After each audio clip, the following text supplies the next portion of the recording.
21st of September comes episode 569, Substitutions and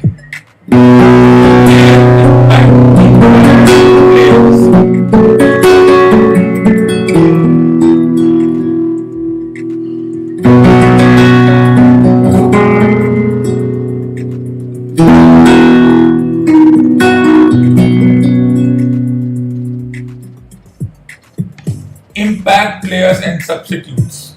Substitutes are a very important part of the sport, of any sport, especially team sports, where players need to be substituted or rolling substitutes so that all the 15 players get a chance to be part of the game and no player is fatigued beyond their capacity, which means the coach decides that after how much time I need this player to go in and this player to go out so that I do not lose a player due to injury, fatigue, and whatever minor reasons. Now this has started entrenching its way into another sport where rules are rigid. I'm not saying that the rules in other sports are not rigid, but rules in this sport are much more rigid than other sports. I won't go into details about those rules because the rules are obscure, and there are times when you feel that why do we have such rules? Why can't the governing bodies be a little more flexible? So what does the Indian Cricket Board do in its redundant T20 Cup, that is the Syed Mushtaq Ali Trophy? I'm sure the listeners listening in now, or those who are not listening well, boo-hoo to them, they won't even know what is this Mushtaq Ali Trophy. It's a tournament which was conceived before the Indian T20 domestic competition, but it never got that glamour. Why? I don't know. In fact, this tournament is scheduled for the sake of being scheduled. That it has to be there because it's part of the It's 9:30. The Indian Cricket Board doesn't spend too much on it. The players' jerseys are worn out and poor quality. The umpiring is of poor quality. There is no DRS. Matches start at 10 a.m. local time. You have more than 20 teams. The names of the team are not as glamorous as you want them to be. There is no Mumbai Super Kings or Chennai Indians or Gujarat Giants or Lucknow Titans or whatever you want. You have teams like Nagaland and Saurashtra and Maharashtra, and no one is interested. But what the Indian Cricket Board has done that since this is an experimental tournament where the 4 players venture their way into the more glamorous T20 Cup, you won't see a Raina or a Dhoni or a Kohli or any of the current players even want to play in this tournament because they have more important things to do than playing in a redundant T20 Cup. But that's a discussion of morality later. What should the players do or what should the players not do? That's not on me, that's on the players. They decide to play, good for them. They decide to skip, well, that's their call. But the Indian Cricket Board has introduced the concept of impact players in the domestic redundant T20 competition. The idea is to make the format more attractive, dynamic, and interesting. The thing is, I don't even think half the population watches this particular tournament, but fair enough, they want to introduce as an experimental thing, go ahead, do it. Not only for the viewers, but also participating teams from a strategic viewpoint. This novel concept, I don't think it's a novel concept, but let's go with the fact that it's a novel concept. Let's make them happy that participating teams could replace one member of its playing 11 during a match.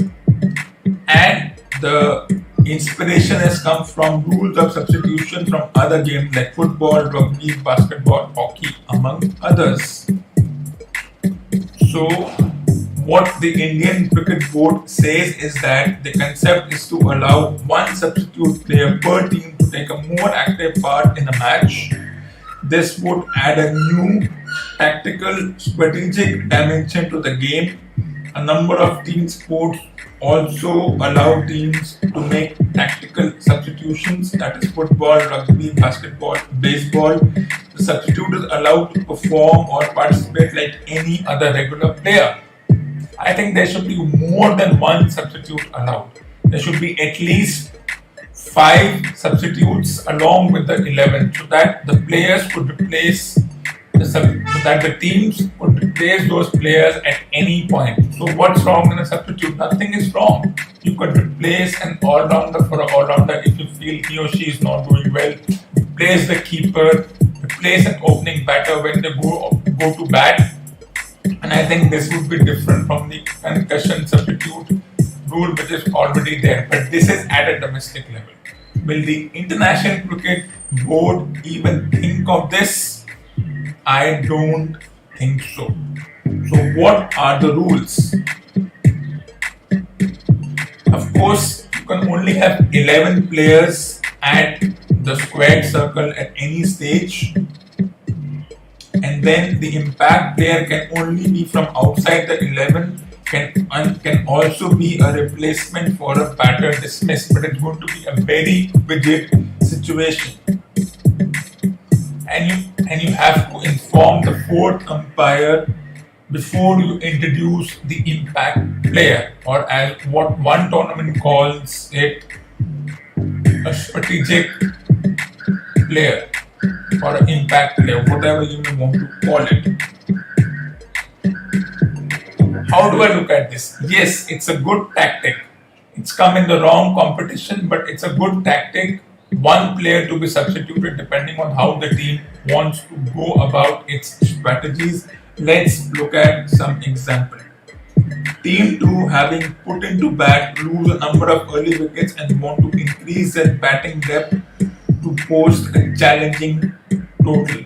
Team 2 therefore could use an impact player for batters who have already been dismissed to help assist in setting a competitive total. In any situation, only 11 players can bat, which is fine.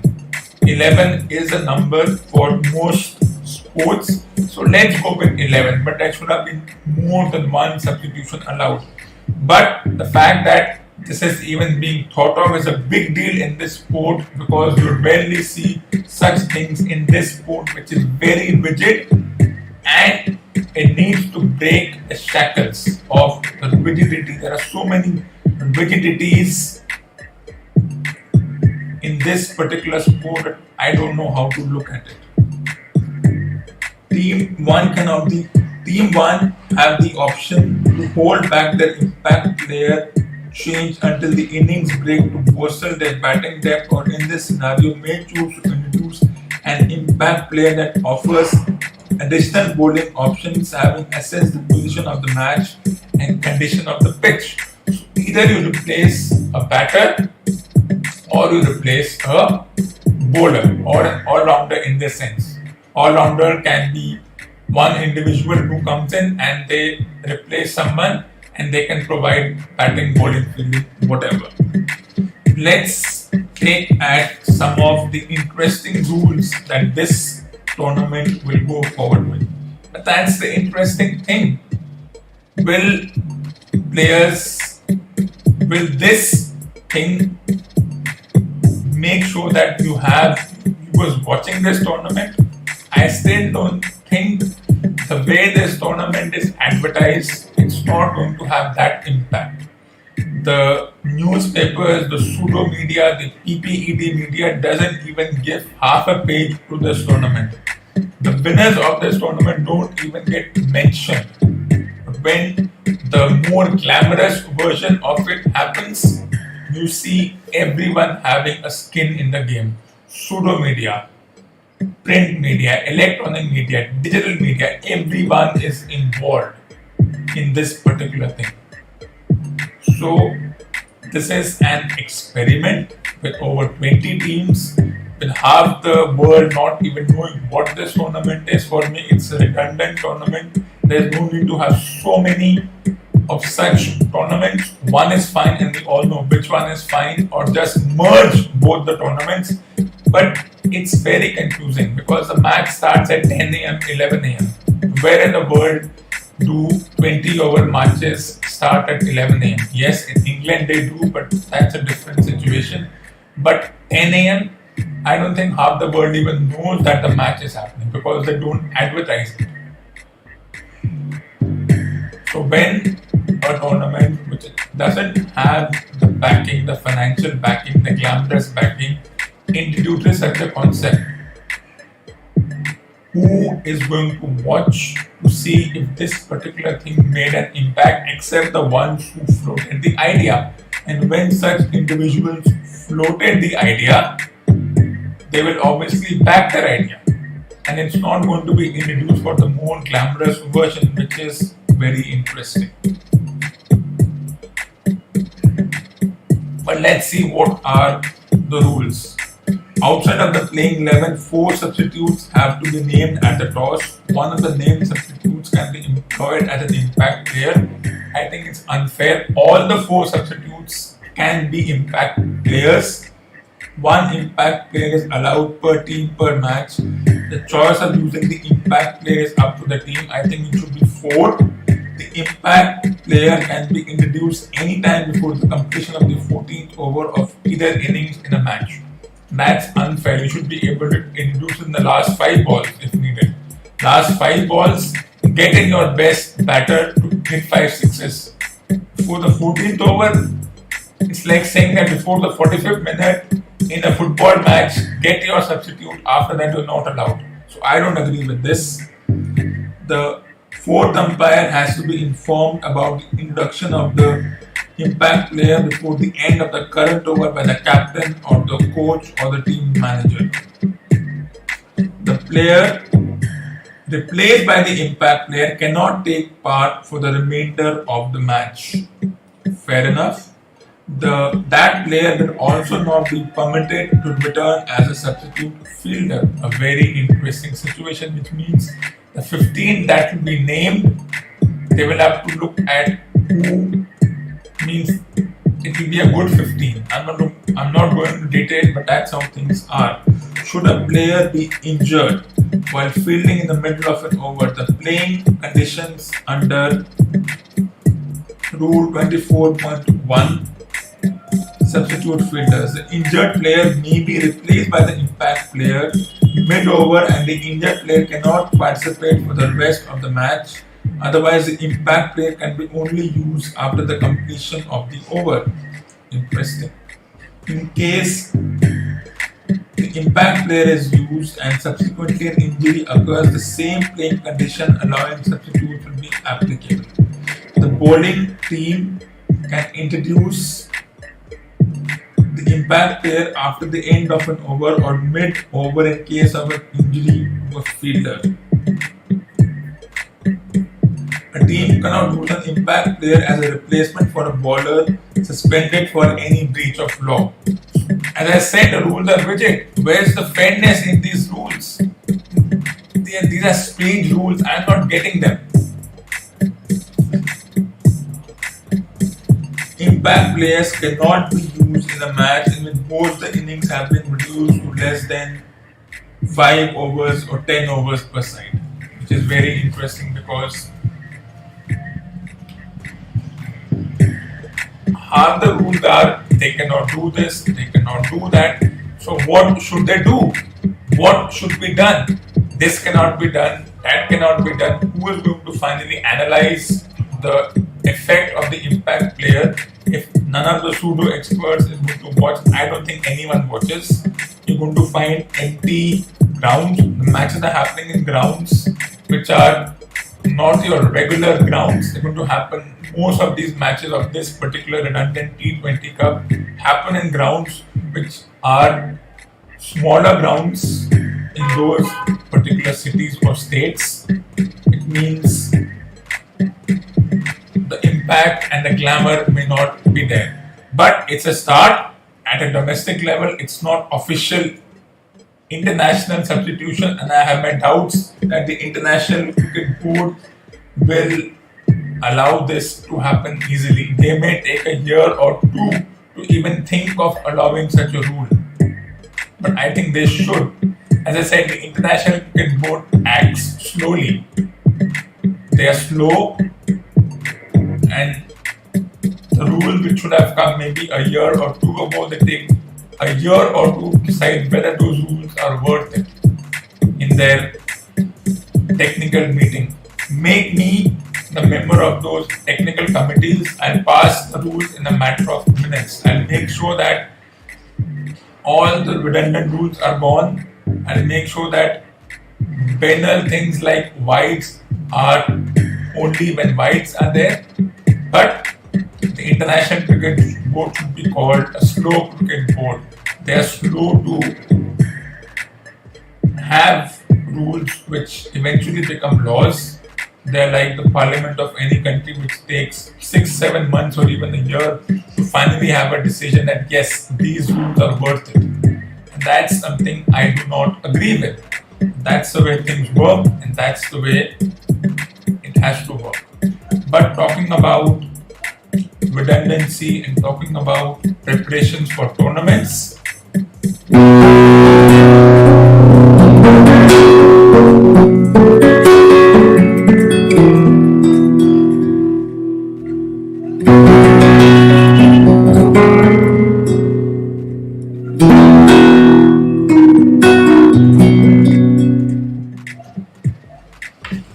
India-Australia T20 Cup Game 1.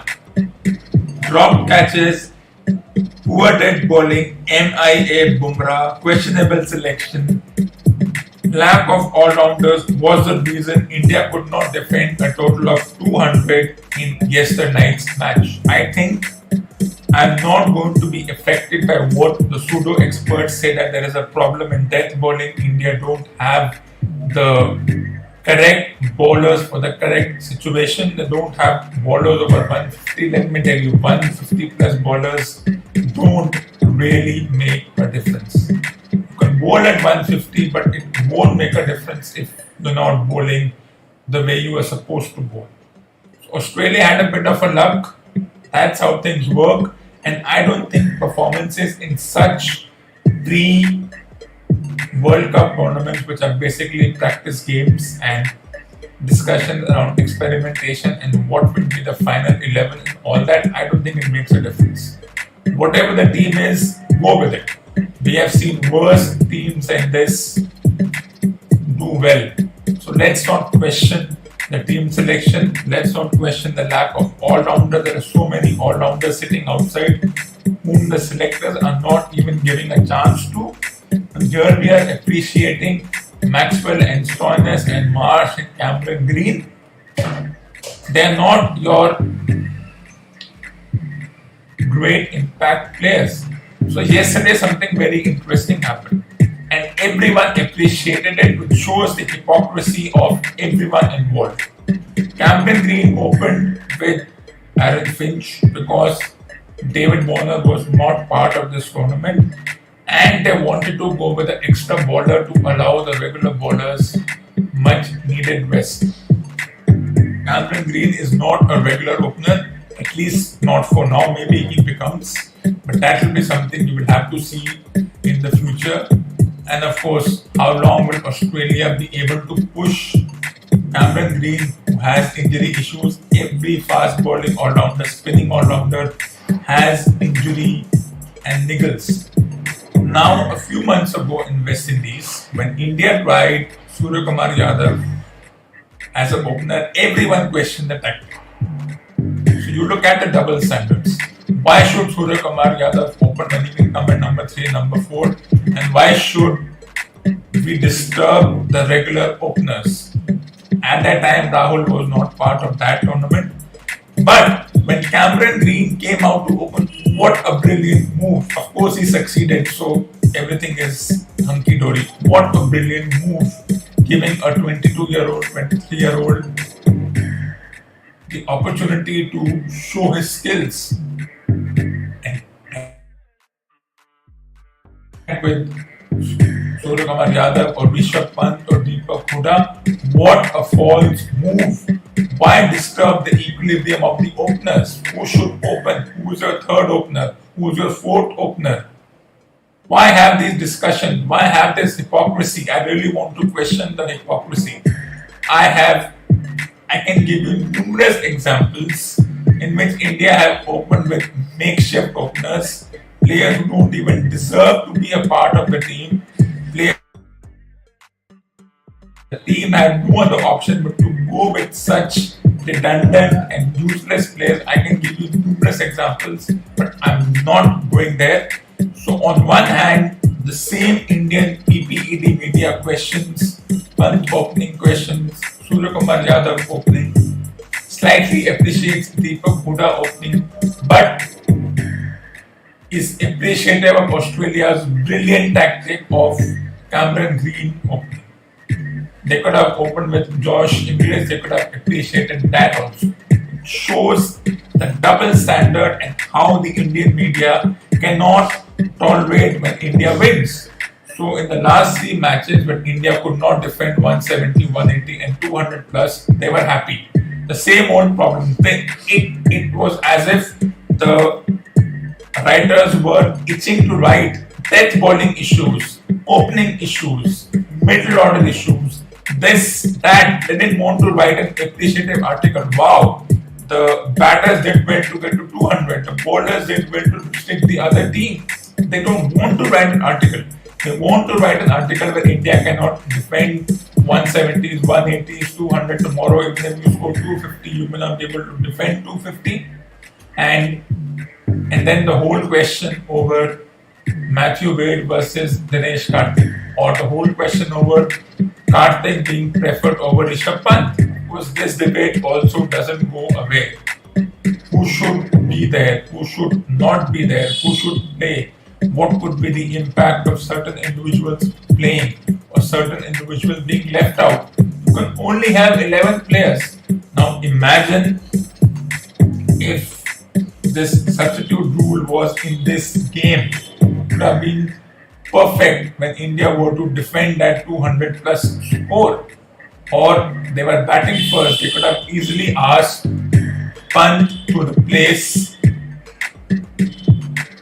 Harshal Patel and come in and score runs in the end, and then they could have easily come in the end and asked one of the more lesser fielders to be replaced by, let's say, a Deepak Chahar or a Ravi Bishnoi or any of the substitutes. It could have been a perfect situation. It doesn't happen. So, how do I look at yesterday's game? I don't think it's the end of the world. If you think it's the end of the world, I can give you multiple scenarios where it's the end of the world. Yes, Australia batted well. They batted with cerebral planning and they managed to win the match chasing 200, but that's not happening at the World Cup level. Yes, last year they won chasing 180, but that's not happening again. If I could get a gold coin every time India lost, I would be rolling or swimming in gold coins.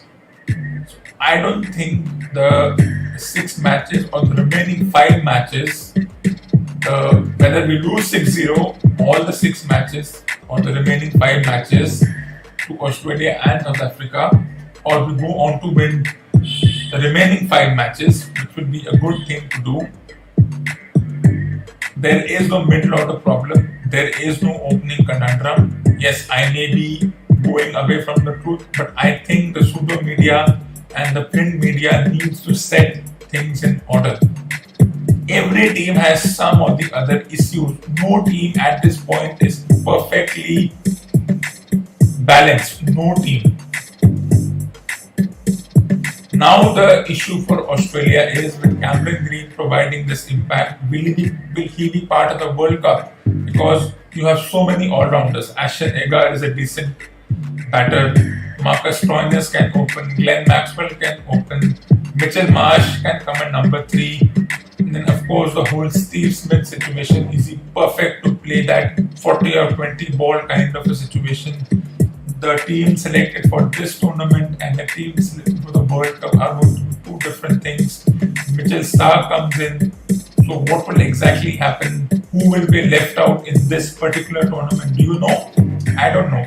So for me, no team is perfectly balanced, which means it's too early to say. Despite yesterday's record-breaking run chase by Australia, that they may go on to win the World Cup. If that's the case, then I can predict Bangladesh winning the World Cup, despite their not so impressive performances in the Asian Champions Trophy.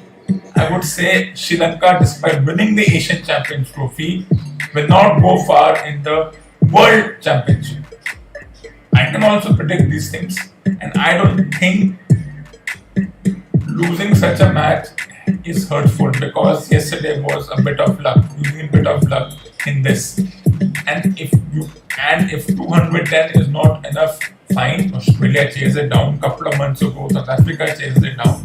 If there are issues, then give chances to players outside this group.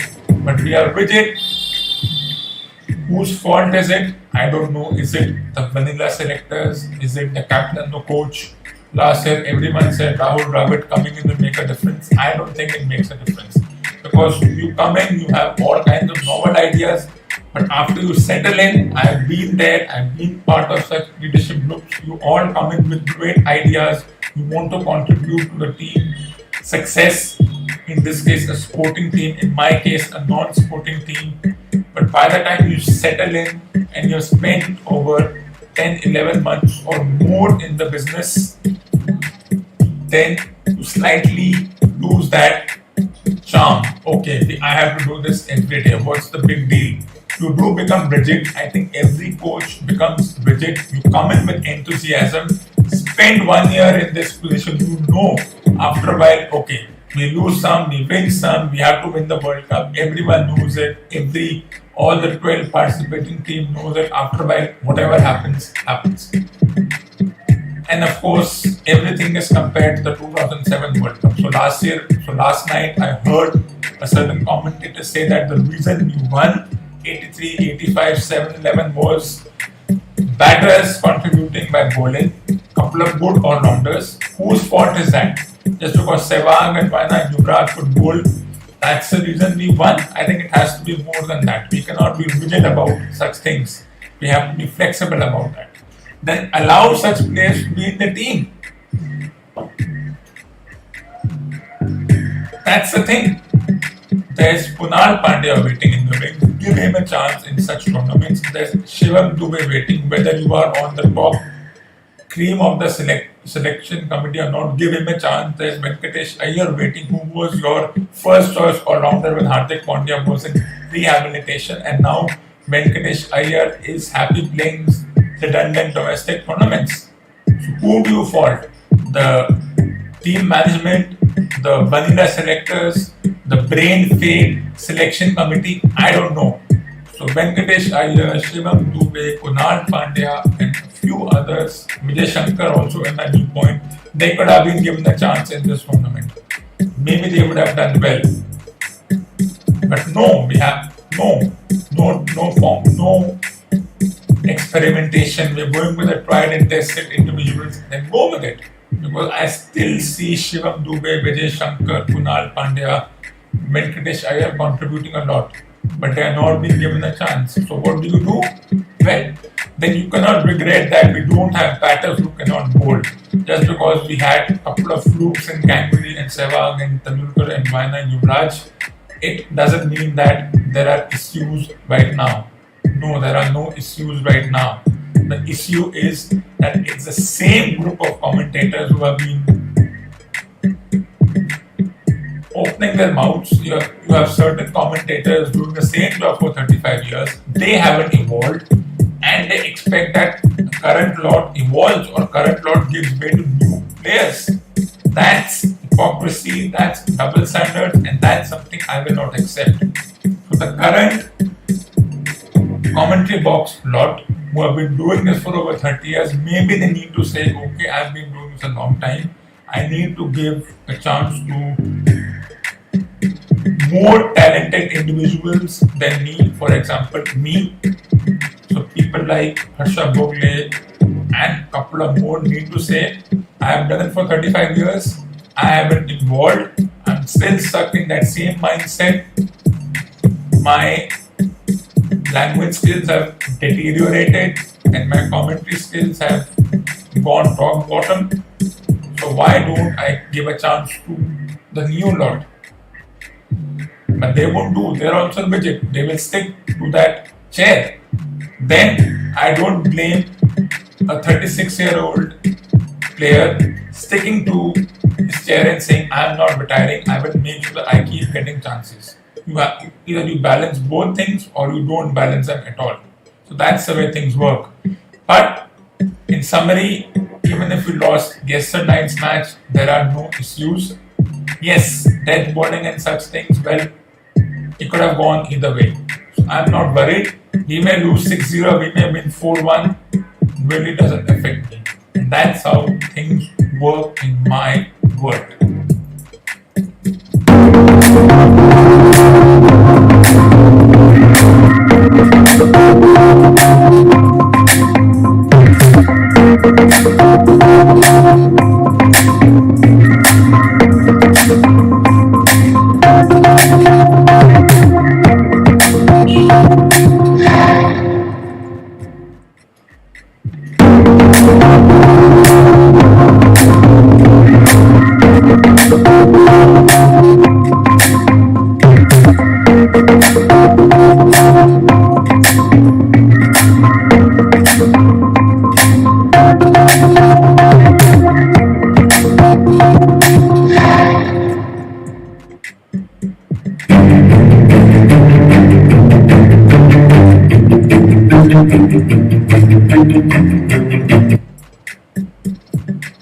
Episode 570 comes to you live on the 23rd of September 2020